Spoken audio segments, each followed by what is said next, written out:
So I started incorporating gratitude every morning and every night. And even on my darkest of days, I have found something to be grateful for. Hello, beautiful humans. It's Dom here, and I'm so excited for today's episode. Today is all about gratitude, and specifically, it is 5 ways to find gratitude in your life. So, I wanted to start off with a little life update. I can't believe what has kind of turned into a career path for me. And I think it's a perfect example of just putting one foot in front of the other and not stressing about this end goal.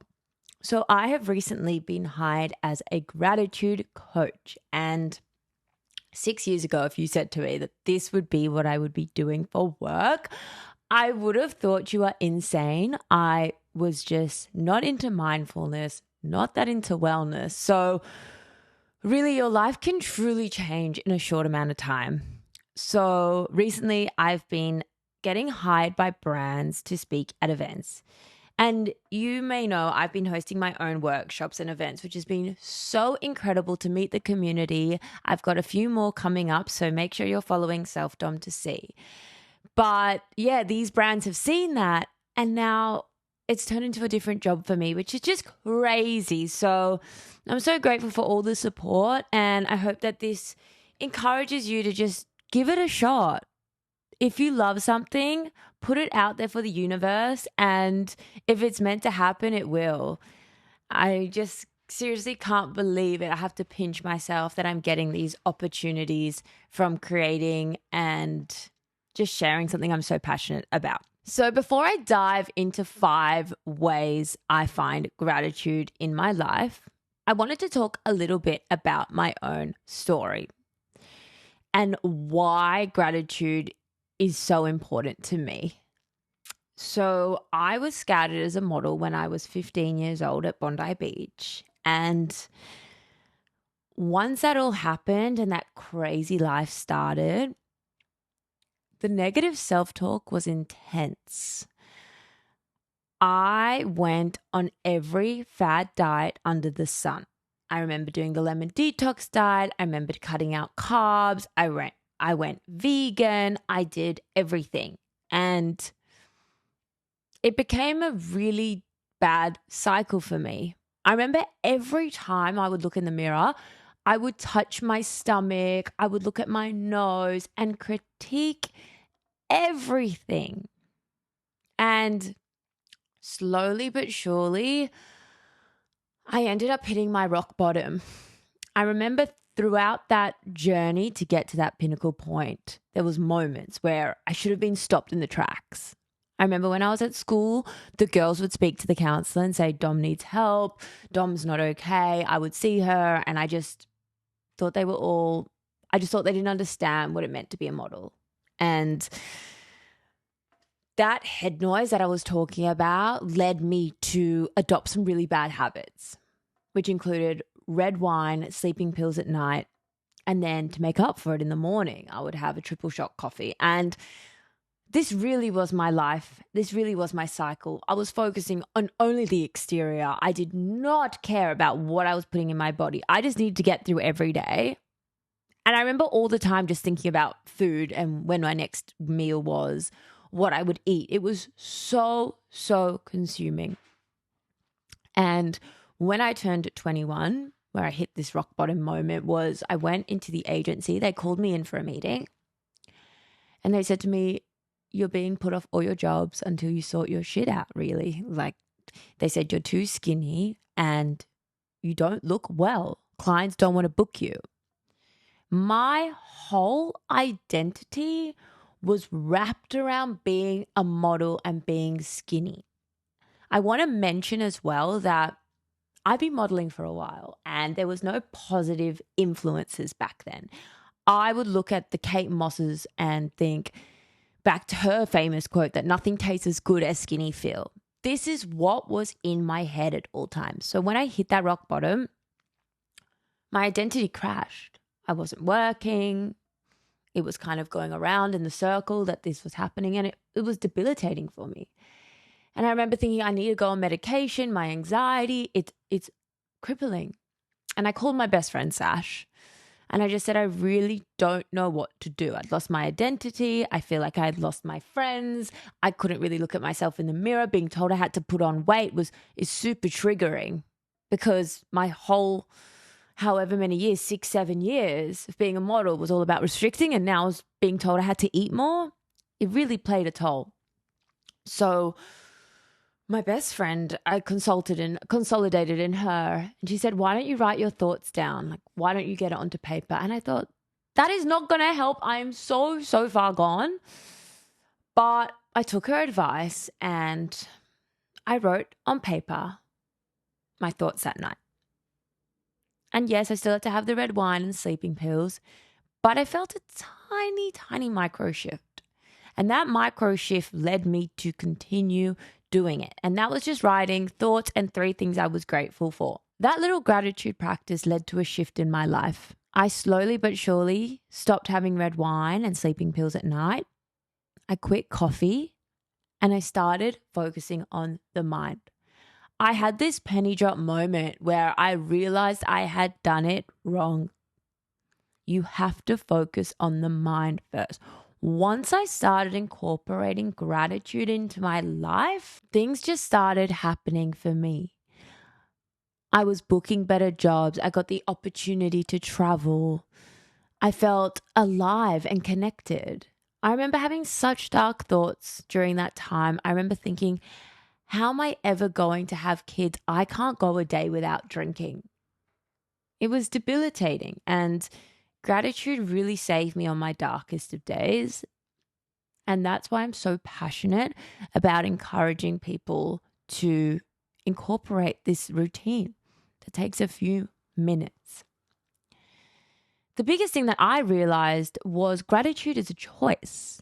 Every single day, you have the decision to wake up and be grateful for this day and this opportunity. Or you can go on your life, honk in the traffic, be annoyed there's a line at the coffee store, be angry at your boss, whatever it is, you have a choice. And I know what choice I wanted to make. So I started incorporating gratitude every morning and every night. And even on my darkest of days, I have found something to be grateful for.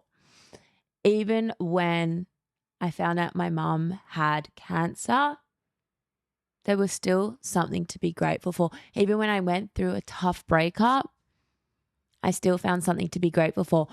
At a bare minimum, 150,000 people don't get another day. They pass away.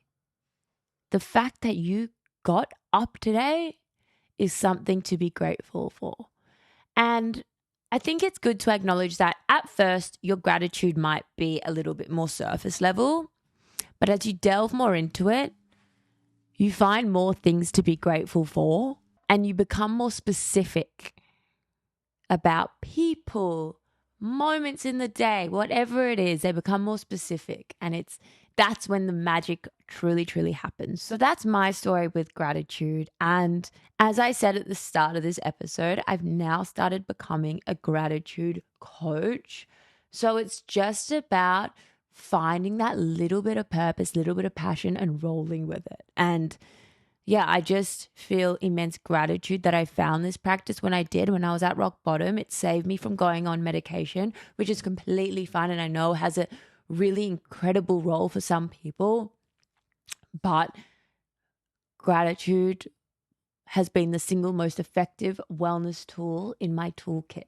So I feel like I had to create this episode and I'm so excited to share it. So let's dive into it. So I've already kind of touched on the first one, which is journaling. So I want to talk about my journaling routine and what is in the Self-Dom journal as well. So every page has prompts. So you've got your day and your night. Doing gratitude at both times has different purposes. So I'm going to talk about the nighttime routine. As I said, I was an insomniac, had really bad anxiety, and my nighttime gratitude practice is what really helped me. So when you write down your thoughts, you're actually calming down your parasympathetic nervous system. So my favorite journal prompt, so you can write these down. Like, you don't need to get the journal. You can just write these down on a piece of paper. So I always start with I will let go of, which is an incredible prompt to let go of your day. How often do we put our head on the pillow and just start thinking about every conversation we had, what we ate, the drama? Put it on paper. You lying down and thinking about it is not going to resolve anything. It's just going to make you grumpier in the morning. So write it all down. It is so powerful. Then I write, tonight I am grateful for. This is such a good way to reflect on the day. Look at all the little things that you could be grateful for. Did you get a workout in? Did you have a really good business call? Did you nourish your body? Whatever it is, write down 3 to 5 things that you're grateful for. It is such a great way as well to just put you in a positive state before you go into rest. Then I write, tomorrow I will focus on. This is a great way to just get the to-do list out of your head as well, so that you can go into a really calm state. The benefits of high quality sleep are astounding. I mean, you would all know, we all hear about it all the time. It's going to help with cravings. You're going to become a happier person. It improves your longevity, muscle recovery, inflammation. So good sleep is so valuable, and that's why nighttime gratitude is going to facilitate that. It's also been shown that by having a gratitude practice in the night, your sleep improves, which then has been scientifically proven to increase your longevity. Grateful women have a 14% lower risk at all-cause mortality than cynical women. This is for a 3-minute exercise. That is incredible. That's like better than most medication. So you have to be diligent and you have to do this every night. It is powerful. And then in the morning, you've woken up fresh, you've done your gratitude. You open up your journal and you do your morning practice. The morning practice is important for setting the tone for the day. I've personally found that morning gratitude lets me be a glass half full sort of person, because before the day's even started, I found 3 things to be grateful for. So the prompts that you can use are, today I am grateful for, today I will focus on, and what would make today great. I also want you to remind yourself it doesn't always have to be work related. Like, you could focus on being a more present person with the people in your life. You could focus on making sure you are cooking your meals and nourishing your body. You could focus on getting outside and having an ocean dip. Whatever it is, it doesn't always need to be work related. What will make you a happier and more vibrant person? What I always say is that repetition is key. You want to grow your biceps, you do bicep curls. You want to grow your glutes, you do squats. You want to become a happier person, you do your gratitude every day. You strengthen your mindset. It's so powerful, and it truly, truly changed my life. It's why I'm so passionate about it. And within a few minutes, every morning, every night, that's all it takes. And I truly believe that after 30 days, you will see a difference. I have had the most incredible messages since launching the journal. It has warmed my heart. I got a memo from a beautiful woman the other day telling me that it has changed her life. And the emotion in that voice memo gave me chills. So if you have experienced any benefits, please let me know. I think as well, sharing it and spreading it is going to make your outer circle better too. I've shared gratitude with my family. We do it in our WhatsApp group every morning. It's created such a beautiful ripple effect. The more grateful people in your life as well, it's going to put you on the right track. And those relationships are key. You really do become the people around you. So you want them to be uplifted and vibrant and excited about life. My second tip when it comes to finding gratitude is sending gratitude. So I've kind of touched on it before when I said about the WhatsApp group, but another way to do it is by sending a message to someone who maybe you haven't acknowledged in a while. I love doing a meditation practice where I just close my eyes and I visualize someone in my life who makes it better, who makes me laugh, or whose embrace just brings warmth to my whole body. I think about those characteristics and then I will write them a text message in the morning. Not only is it going to make you feel incredible, it makes someone else feel amazing. Honestly, as humans, serving is our greatest priority and giving. You really do reap the most rewards when you live this kind of purpose. So I encourage you to do that today. If you're listening to the podcast, I want you to send a message to someone in your life you haven't told that you're thankful and grateful for them in a while. Acknowledge and become aware of how you feel after that and see how it strengthens your relationships as well. My third way to find gratitude is a gratitude walk. I love getting my morning steps. It is the only way to start the day, in my opinion. You get out in nature, you're breathing fresh air, you might be listening to a podcast. But I have been guilty of always distracting myself with the podcast, music, walking with a friend. I encourage you to go for your walk and spend the first 10 minutes in silence. This is like a meditation. You might feel a little bit funny at first. I always find the first 2 to 3 minutes, I'm like, what is this silence? But you get used to it. You might notice the sound of birds that you didn't notice before. You might look at the sky or the sunrise and really see how beautiful it is. That silence creates gratitude for you, and it's so powerful to realize how lucky we are. On top of this, when you walk, you release serotonin and dopamine in the body, which are your feel-good hormones.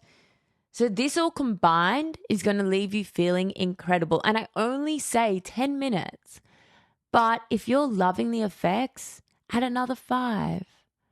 And then another 5 until maybe you even walk for an entire hour with no distraction.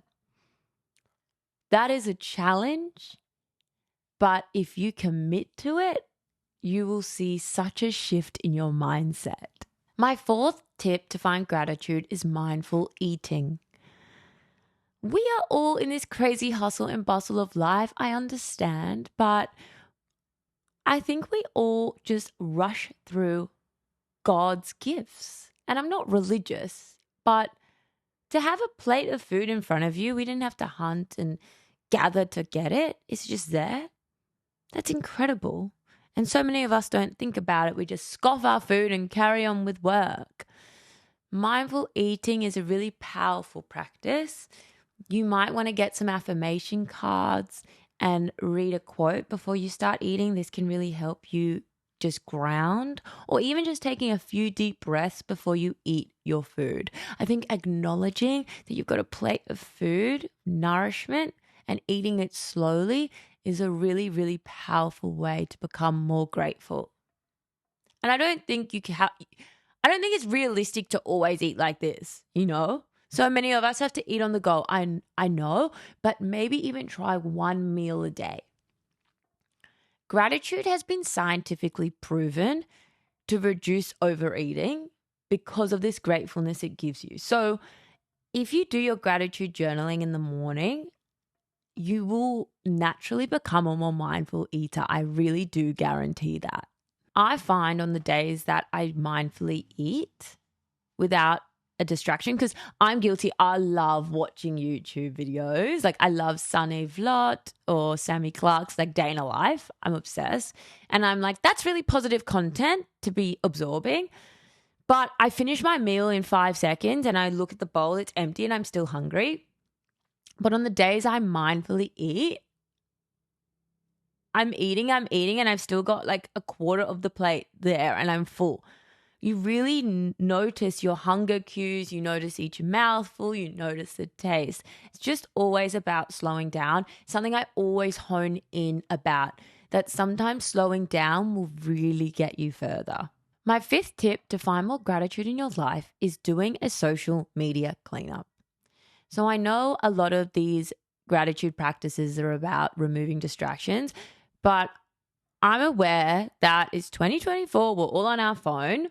So I think it's important that we monitor and audit the information we're absorbing so that it can be a really positive experience for us. Last year, I did a massive clear out and I just blocked, muted, or unfollowed people that weren't serving me. And it has really changed how I absorb my social media content. I'm just thrown recipes, quotes, matcha cafes, like such good stuff. I usually leave my social media experience quite positive, in a quite a positive headspace. So I really encourage you to set aside some time to audit your social media, or when you're scrolling, become aware of how that post makes you feel. If that's going to make you compare yourself or judge yourself, unfollow them. You do not need to live in this space of comparison. One thing as well about the gratitude journaling practice is it gives you this sense of awareness of how things in your life make you feel. So there's like this positive flow of everything, and you'll start becoming aware of what doesn't serve you on your social media account.